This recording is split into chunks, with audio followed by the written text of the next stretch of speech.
اور آپ سوچ رہے ہوں گے جی کہ کل پاکستان نے جو سکور کیا ہے کیا بات ہے. تو سری لنکا کو ویسے ہم نے 6 رن سے ہرایا ہے اور پاکستان کے 300 رنز کے جواب میں 299 ہم نے بنائے, ٹارگٹ انہیں 300 کا دیا. اس میں سری لنکا کی ٹیم جو ہے جی 293 رنز بنا سکی اور پنڈی میں یہ میچ ہوا.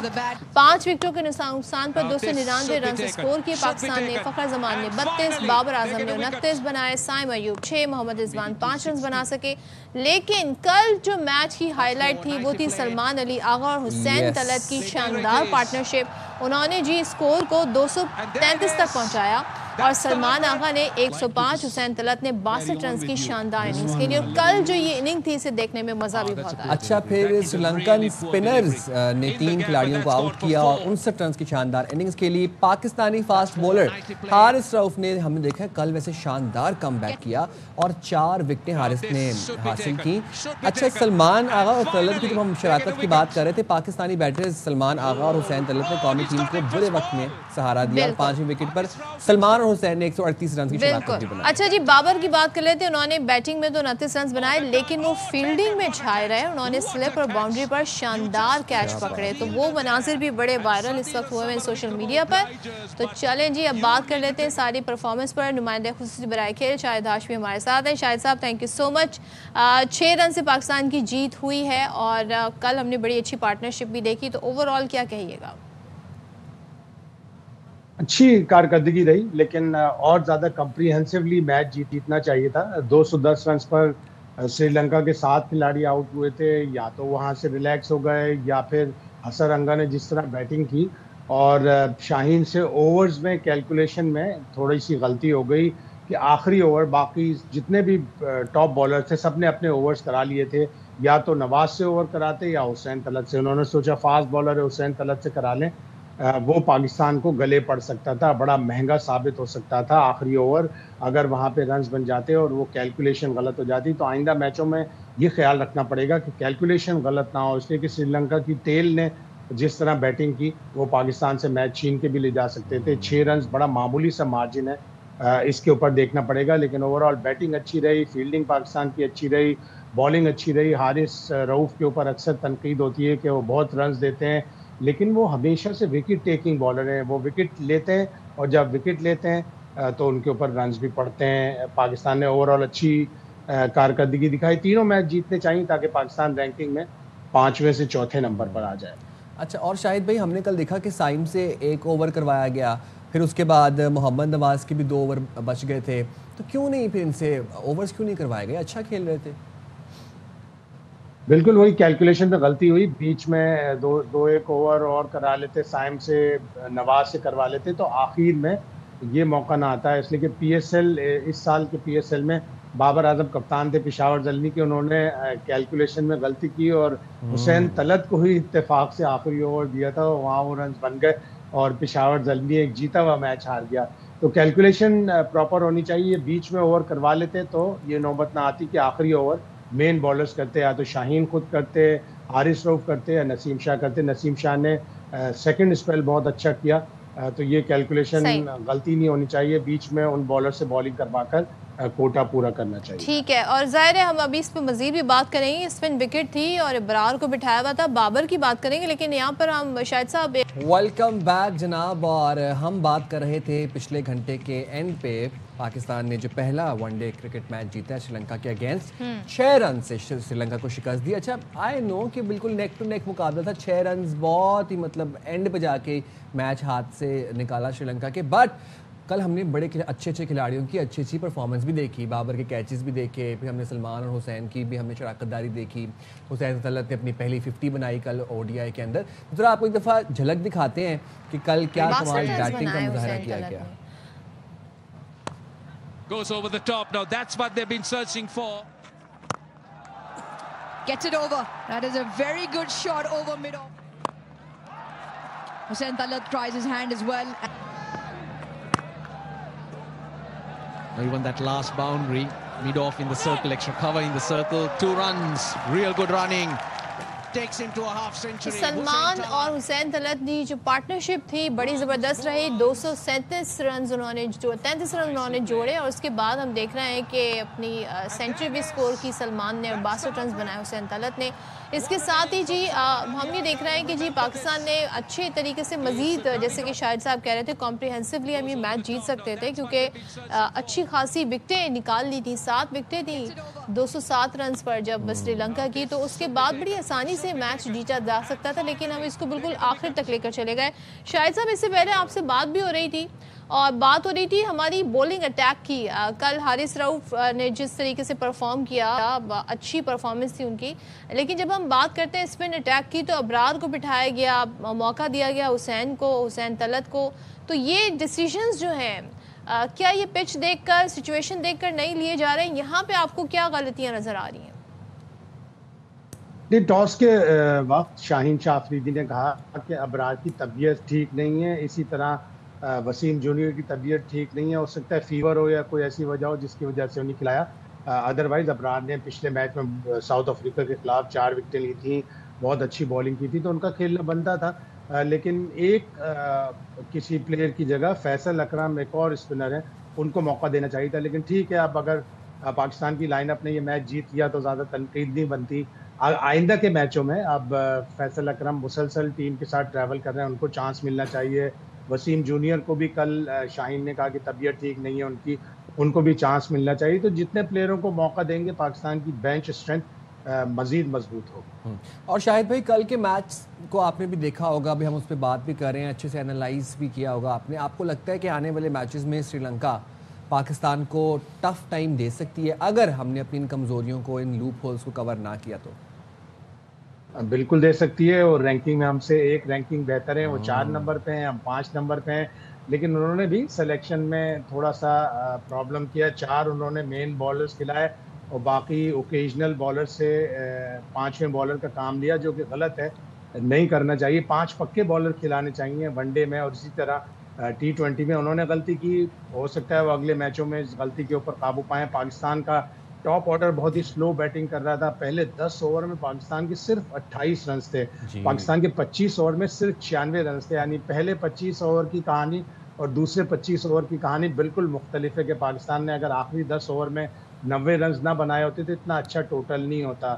جس طرح فخر کھیل رہے تھے, جس طرح بابر کھیل رہے تھے, بابر نے 11 گیندیں لیں پہلا رن بنانے میں, اور ان کی جو انہوں نے 51 بالیں کھیلی تھی اس میں 32 ڈاٹ بالیں تھیں. فخر نے جو 55 بالیں کھیلی اس میں 35 ڈاٹ بالیں تھیں. بہت زیادہ ہیں, یہ اس سے کہیں زیادہ اچھے پلیئر ہیں دونوں, اور اتنا ٹائم نہیں لینا چاہیے. اسٹرائک روٹیٹ کرنی چاہیے, سنگل ڈبل پہ جانا چاہیے. اتنے کم رنز تھے 25 اوور میں, اور 4 وکٹیں بھی گر گئی تھیں.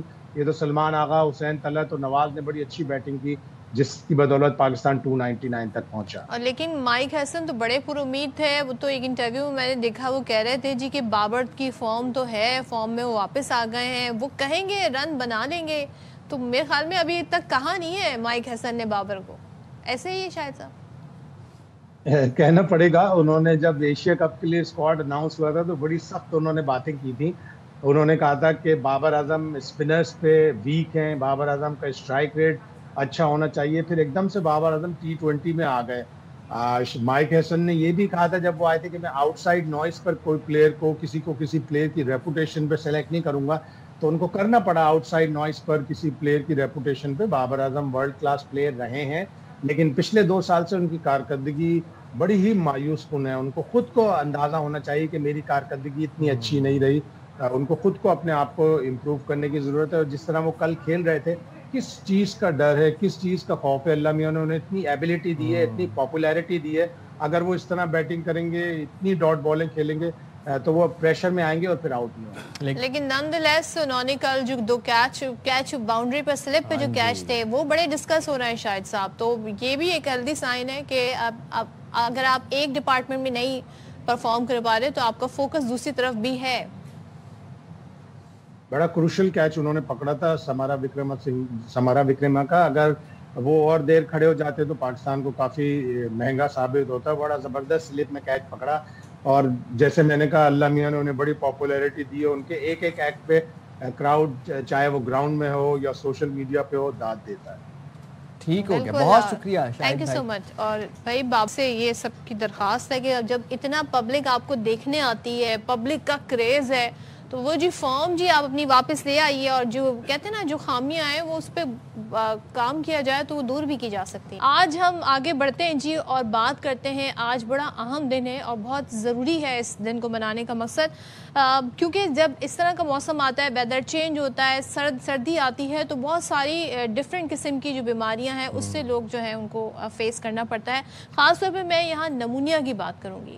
یوں تو نمونیا کا علاج بھی ہے, لیکن جو خاص طور پہ بچے ہیں اور جو ایلڈرلی ہیں ان کے لیے یہ بڑا خطرناک صورت بن جاتی ہے. نمونیا میں ایک غلطی ہم بھی کرتے ہیں, غفلت ہماری سائڈ سے یہ ہوتی ہے کہ ہم اس کو معمولی بخار سمجھ کے اگنور کرتے رہتے ہیں. اور یہ جو ایک کانسیپٹ ہے نا ہمارا کہ بخار ہی تو ہے تو 2 دن بعد اتر جائے گا, this causes severe pneumonia. اگر آپ کا بخار 2 دن 3 دن پرسسٹ کر رہا ہے, اٹ مینس کہ you need to see a doctor. آپ کو اسے لائٹلی نہیں لینا ہے. اچھا جی, ذرا ہم کچھ آپ کو اسٹیٹس بتا دیتے ہیں جناب. خاص طور پہ ہم دیکھ رہے ہیں کہ جی پنجاب, خیبر پختونخوا میں جب سردی کی شدت بڑھتی ہے, فوگ اسموگ کی صورتحال سے بھی آلودگی بڑھتی ہے, جس کی وجہ سے بزرگوں اور بچوں کو سانس لینے میں تکلیف کا سامنا کرنا پڑتا ہے. اس کے ساتھ ساتھ جی جب اس طرح کی سچویشن بڑھتی ہے تو وہ نمونیا کی صورت بھی بن سکتی ہے. نمونیا پھیپھڑوں کے اندر انفیکشن کو کہا جاتا ہے اور زیادہ تر کیس وائرس کی وجہ سے ہوتے ہیں.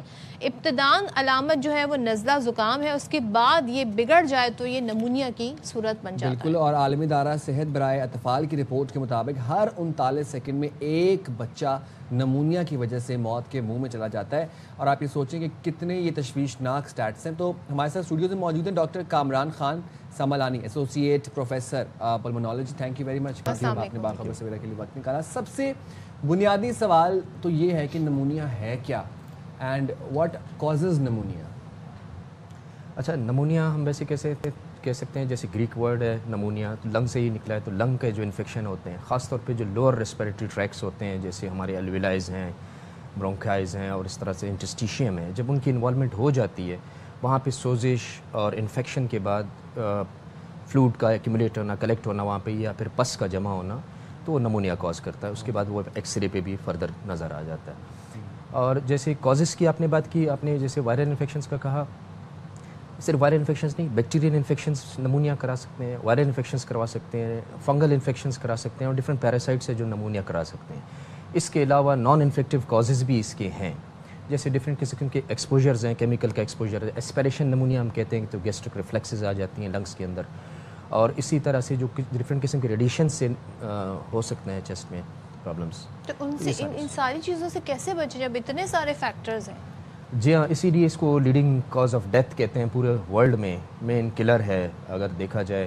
اور خاص طور پہ بچوں میں, بچوں کا تو مین کلر ہی اس کا ایک لقب دیا گیا ہے. اور اس مرتبہ اگر 25 کی میں تھیم کی بات کروں تو تھیم بھی اس کا یہ ہے کہ سیو دا چلڈرن. تو بچوں میں بہت ہی کامن ہے, اور اموات بھی سب سے زیادہ ہوتے ہیں اکارڈنگ ٹو دا WHO. جی ہاں, اس کی شرح 4 ملین ڈیتھ صرف پر ایئر ہوتی ہیں, جس میں زیادہ تر مطلب 40 لاکھ کے قریب, جس میں زیادہ تر بچوں کی ہی اموات ہوتے ہیں جو 5 سال سے کم عمر کے. ایک چیز بتائیے گا, شروع میں عام نزلہ زکام کی طرح ہوتا ہے, کب یہ نمونیا میں چینج, انسان کب الرٹ ہو جائے کہ اب سچویشن ایسی ہے کہ لازمی ڈاکٹر کو آپ نے چیک اپ کرنا؟ دیکھیں, اس کے علامات میں بخار کا ہونا, اور پھر کھانسی, اور ساتھ میں اگر چیسٹ پین ہو رہا ہو اور سانس میں دشواری ہو. بخار کتنا؟ بخار اس میں ہائی گریڈ فیور ہی ہوتا ہے. لیکن ایک چیز جو میں آپ لوگوں کی توسط سے ایک چیز ہمیشہ کچھ کوشش ہم کرتے ہیں کہ اویئرنیس سیشنز میں اس میں بتائیں کہ کووڈ ایسا ایک ایرا گزرا ہے جس میں سیلف میڈیکیشنز بہت زیادہ ہوئی ہیں. لوگ اینٹی بائیوٹکس خود استعمال کرتے ہیں, اس کی وجہ سے اینٹی بائیوٹک ریزسٹنٹ ہو رہے ہیں. تو پھر انفیکشنز پہ جو عام گلے کی وجہ سے یا چھوٹے موٹے اپر ریسپیریٹری انفیکشنز ہوا کرتے تھے, وہ عام اینٹی بائیوٹک سے ٹھیک ہو جایا کرتے تھے. اب وہ بھی ریزسٹنٹ ہو رہے ہیں. جب وہ ریزسٹنٹ ہوں گے تو پھر وہ اس کو کور نہیں کریں گی, تو وہ فردر خراب ہو جائے گا. جب ورس ہوگا کنڈیشن تو لوور ریسپیریٹری ایئر ویز انوالو ہو گئے تو پھر نمونیا کی صورت میں آئیں گے. پھر نمونیا کے فردر کمپلیکیشنز ہیں جو ہو سکتی ہیں. اور نمونیا اگر ونس آپ کو نمونیا کی تشخیص ہو جائے پھر اس کا علاج کیا ہے؟ اچھا, نمونیا جیسے کچھ لوگ پہلے تو یہ کنفرم کرنا ہوتا ہے کہ آیا بیکٹیریل ہے یا وائرل ہے. وائرل کے لیے کوئی اینٹی بائیوٹکس نہیں دینی ہوتی. بہت سارے لوگ اینٹی بائیوٹکس, کئی ہمارے پاس جب آتے ہیں تو اینٹی بائیوٹکس لے کے آئے ہوتے, اس میں کوئی اینٹی بائیوٹکس کا رول نہیں ہے. جو وائرل نمونیا جیسے کووڈ تھا یا فلو ہے, اس کے لیے کوئی نہیں. جب بیکٹیریل نمونیا ہو تو پھر اس میں اینٹی بائیوٹکس کا رول ہوتا ہے, جس میں ہم امپیریکل اینٹی بائیوٹکس دیتے ہیں جب تک کلچر کی رپورٹس یا جو اسپوٹم ہے اس کی رپورٹس آ جائیں.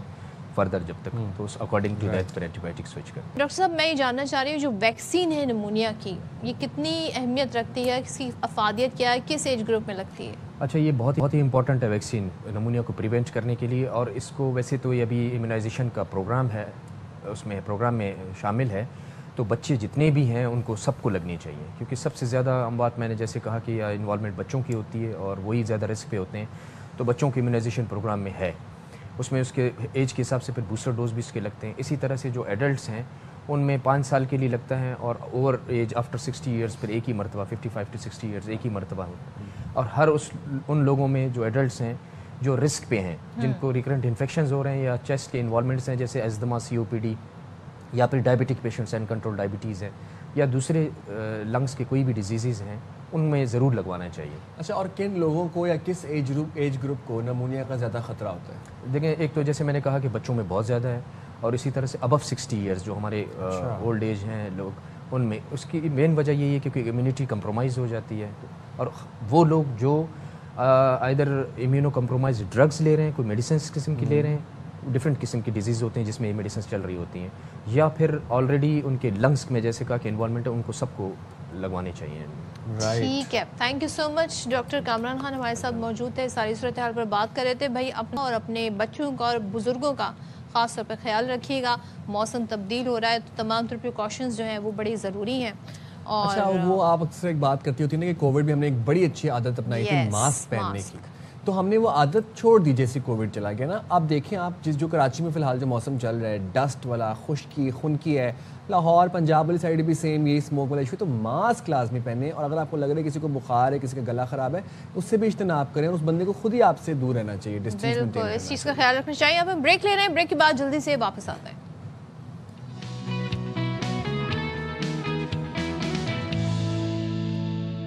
سندھ میں آپ کو بتائیں کہ شعبہ صحت کو تیزی سے جدید تقاضوں سے ہم آہنگ کیا جا رہا ہے, اور اب محکمہ صحت سندھ نے ایک اور سنگ میل عبور کر لیا ہے. بہت اہم ڈیولپمنٹ ہے. Sindh integrated emergency health service department نے صوبے کی پہلی ریورائن بوٹ ایمبولینس سروس متعارف کرا دی ہے, جو سیلاب, قدرتی آفات اور دشوار گزار آبی علاقوں میں قیمتی انسانی جانیں بچانے اور جدید ایمرجنسی سہولیات کی فراہمی یقینی بنائے گی. ابھی گزشتہ حالیہ دنوں میں ہم نے دیکھا جس طرح سیلابی سچویشن ہوئی, اس میں اس طرح کی ڈیولپمنٹس, اس طرح کے انیشیٹیوز بڑی ضروری ہیں. اچھا, یہ سروس جو ہے یہ خاص طور پر ان علاقوں کے لیے تیار کی گئی جہاں زمینی راستوں تک جو کہتے ہیں نا ایکسس ہے وہ کافی زیادہ ڈیفیکلٹ ہے.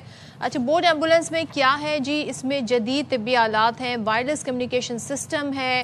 ابتدائی مرحلے میں یہ پہلے تو جی کہتے ہیں نا آزمائشی بنیادوں پر یہ چلائے گیا سسٹم, جبکہ منصوبے کے اگلے مرحلے میں بوٹس کی تعداد بڑھا کر مزید اس میں اضافہ کیا جائے گا. تو چلیں جی اسی ساری صورتحال پر بات کر لیتے ہیں. ہمارے ساتھ گفتگو کے لیے موجود ہیں CEO سندھ انٹیگریٹڈ ایمرجنسی اور health services brigadier retired Tariq Qadir Lakhiar صاحب. Thank you so much Tariq صاحب جوائن کرنے کے لیے. سب سے پہلے تو it's a very good initiative, اور ہم نے جو ابھی سیلاب میں صورتحال دیکھی یہ سب سے بڑی مشکل ہو رہی تھی. پہلے تو بتائیے گا کہ یہ ہے کیا اور how does it work? Sadaf, this is one part of the overall concept کہ جی ہم نے پری ہاسپٹل لوگوں کو ہاسپٹل پہنچنے سے پہلے جو بھی مسائل آتے ہیں ہیلتھ میں, how can we help people, ان لوگوں کو مدد پہنچانے کے راستے طریقے ہونے چاہیے. ایمبولینس ایک طریقہ ہے, پھر گلیوں کے اندر موٹر سائیکل ایمبولینس نہیں جا سکتی تھی تو موٹر سائیکل آ گئی. پھر جو بڑے شاپنگ ایریاز ہیں جہاں پہ لوگ بہت گھومتے ہیں اور وہاں پہ رش بہت ہوتا ہے, تو وہاں پہ ماؤنٹین بائک سائیکل ایمبولینس آ گئی. اور اب اس میں کیونکہ سندھ ایک ایسا صوبہ ہے جہاں پہ پانی کے ساتھ رہنے والے لوگ یا پانی کے اوپر کام کرنے والے لوگ بہت ہیں, مچھیروں سے لے کے وزٹر سے لے کے. تو مبارک ولیج ہمارا آخری علاقہ ہے جو بلوچستان اور سندھ کو کا آخری گاؤں جو ہے, وہاں سے لے کے کلفٹن, منوڑا, بابا آئی لینڈ وغیرہ وغیرہ, اور اب تو سجاول اور کافی ایکسپینڈ ہوا ہے. یہ تقریباً 650 کلومیٹر کا آپ کا ایریا ہے جو سمندر کے ساتھ ہے. 585 کلومیٹر جو ہے وہ ٹھٹا سے لے کے گھوٹکی تک دریائے سندھ ہے جس کے اندر لوگ رہ رہے ہیں. وہاں پہ جزائر ہیں, چھوٹے چھوٹے سے آئی لینڈز ہیں. تو ایسے لوگوں کی مدد, اور خاص طور پر جو آپ نے بات کی فلڈ میں, فلڈ جب آ جاتا ہے تو آپ فلڈ میں لوگوں کو نکال تو رہے ہوتے ہیں, لیکن بہت سارے ایسے لوگ ہیں جو کہتے ہیں ہم نکلیں گے نہیں, اپنے علاقے میں جانوروں کے ساتھ رہیں گے، لیکن مصیبت ہو، پریشانی ہو، میڈیکل کا پرابلم ہو تو ان کو سپورٹ کرنے کے لیے راستے نہیں تھے. تو اب یہ جو بوٹ ایمبولینس ہے ایسے لوگوں کے لیے انشاءاللہ 24 گھنٹے اویلیبل ہے اور ہوگی. اب اس وقت ہم ٹرائل کر رہے ہیں. کراچی سمندر میں ٹرائل ہو چکا ہے، کلفٹن کے ایریا میں ٹرائل ہوا ہے، ٹھٹا میں ٹرائل ہوا ہے، سجاول میں ہوا ہے، کنجر لیک میں ہوا ہے. اس وقت کشمور میں ٹرائل ہو رہا ہے اور سکھر میں ہو رہا ہے. لاڑکانہ کے ساتھ جو بڑے جھیلیں ہیں، منچھر ہے سیون کے ساتھ، حمل ہے لاڑکانہ کمبر کے ساتھ، تو ان کے اندر بھی، کیونکہ اس کے علاقے میں بھی بہت سارے لوگ رہتے ہیں، اگر ان کو کوئی پریشانی ہوتی ہے تو وہ جھیل کے اس طرف رہنے والا بندہ وہ 15 کلومیٹر کا 20 کلومیٹر کا چکر لگا کے ہاسپٹل آنا پڑتا ہے. ہماری یہ بوٹ جائے گی اور لے کے، صرف لے کے نہیں آئے گی، it will not be a taxi service, first aid بھی دے گی. اس کے اندر اتنا سارا ایکوپمنٹ ہے کہ یہ almost I C U on ambulances, I C U on wheels, this is I C U on water. Exactly. اور سر یہ بتائیے گا کہ زمینی راستے اگر ہم ایڈ بھجواتے ہیں اس کے کمپیریزن میں اگر ہم یہ جو بوٹ ایمبولینس ہے اس کا استعمال کریں تو کتنا ٹائم سیو کر سکتے ہیں ہم اور کتنی افیکٹو ہے؟ آپ ٹرائلس کی بات بھی کر رہے تھے، کچھ سٹیٹس شیئر کریں گے ہمارے ساتھ؟ دیکھیں، ٹائم سیونگ تو ایک اس کا عنصر ہے کہ جی آپ وقت بچا رہے ہیں، لیکن پہلی بات تو یہ تھی کہ پانی میں، اب میں آپ کو ایک مثال دیتا ہوں کہ یہاں پہ جب کراچی فشری جو جیٹی ہے، یہاں سے جب کوئی مچھیروں کی بوٹ جاتی ہے اندر سمندر میں 15-20 کلومیٹر اندر، تو اس میں 20, 25, 50, 100 لوگ بھی ہوتے ہیں بڑی والی لانچز کے اوپر. اب ان میں سے کسی ایک کو چوٹ لگ جائے یا ایک کو زخمی ہو جائے تو اب اس کو لے کے آنے کے لیے اگر وہ واپس آتے ہیں تو ان کے پورا سسٹم ڈسٹرب ہوتا ہے. تو اس کو وہ اکثر ادھر رکھتے تھے کہ یار وہ رکو، آپ کو لے کے چلیں گے 2 دن، ہفتے، 4 مہینے شکار کے لیے. اب ہفتہ ایک بندے کو زخمی ہوا ہے، اس کو پٹی لگا کے آپ نے چھوڑا ہوا ہے اور وہاں پہ وہ سیپٹک ہو گیا ہے، اس کو پرابلم ہوا ہے، تو ایسے بندوں کو لے کے آنا وہاں پہ. سیکنڈلی ابھی بابا آئیلینڈ ہے، بھٹ آئیلینڈ ہے، منوڑا ہے، اگر اوپر سے لے کے آتے ہیں آپ جا کے زمینی راستے سے تو وہ کم سے کم آپ کو 2 گھنٹے چاہیے. اور اگر اب یہاں سے فشری سے ہم بوٹ بھیجتے ہیں اور لے کے آتی ہے تو یہ میکسیمم 25 منٹ میں آ جائے گی. کنارے پہ ہماری ایمبولینس کھڑی ہوتی ہے، وہ اس کو ریسیو کرتی ہے اور وہ ایمبولینس اگلے 4-5 منٹ میں کسی نہ کسی قریبی ہاسپٹل پہ اس کو پہنچا دے گی.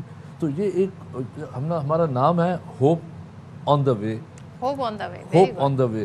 تو جو ہماری ایمبولینس ہے اس کا ایکچوئل نام صدف یا سائم اب ہوپ آن دا وے ہے. تو جب آپ کال کرتے ہیں نا، ہم ابھی ایمبولینس کو ایمبولینس نہیں کہتے، ہوپ کہتے ہیں کہ ہوپ آپ کال کریں دل سے کہ ہوپ از آن دا وے، تو وہ آپ کے پاس پہنچے گی. تو جو سمندر، پانی یا دشوار آبی علاقوں میں لوگ تھے، اب یہ امید ان کے پاس بھی پہنچ جائے گی. اچھا، تو ہوپ آن دا وے اگر جسے کال کرنی ہو تو کوئی ہیلپ لائن نمبر ہے، یہ بھی بتا دیے گا. دوسرا آپ نے کہا کہ یہ پورا اس کے اندر ایک آئی سی یو ہے، تو فرسٹ ایڈ کیا کیا اس میں مشینری ہے، کیا کیا ضرورت کی چیزیں ہیں؟ اور میں نے دیکھا بڑے جدید ٹیلی کمیونیکیشن کا اس میں سسٹم بھی ہے، تو وہ کس پرپس کے لیے کام کریں؟ یہ کہ سب سے پہلے تو آپ لوگ دونوں کو یہ کام کرنا پڑے گا کہ اگلا پروگرام آپ ہماری کسی ایمبولینس میں بیٹھ کے کریں یا کسی ایمبولینس میں اندر بیٹھیں یا کسی بوٹ میں بیٹھ کے کریں، تو you will realise for your self کہ ہے کیا. دیکھیں، اس میں ہم نے یہ سروس جو سندھ گورنمنٹ نے شروع کی ہے یہ 4 سال پہلے شروع کی تھی. پنجاب گورنمنٹ نے 19 سال پہلے کی ہے، کے پی گورنمنٹ نے بھی 10-12 سال پہلے کی تھی. لیکن کہتے ہیں نا دیر آید درست آید. تو پنجاب میں جو ایمبولینس ہے وہاں پہ 12-13 آئٹمز ہیں ان کے، اب بہت خوبصورت اور بڑی اچھی اسٹیبلش ہو گئی ہوئی ہے.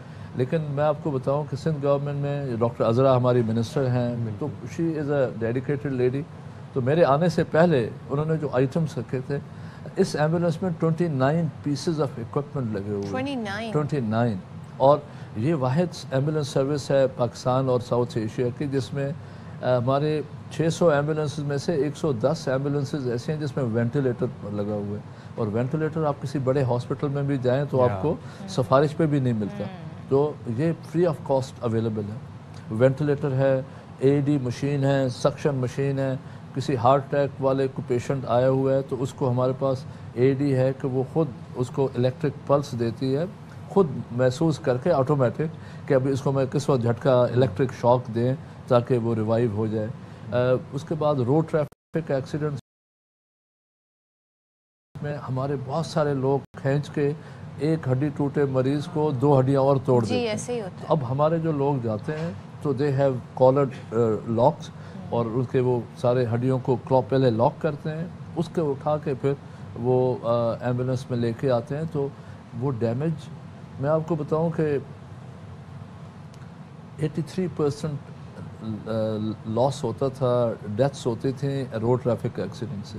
83% سے اب یہ ریسکیو 1122 ایمبولینس سروس آنے کے بعد وی ہیو کم ٹو 38%۔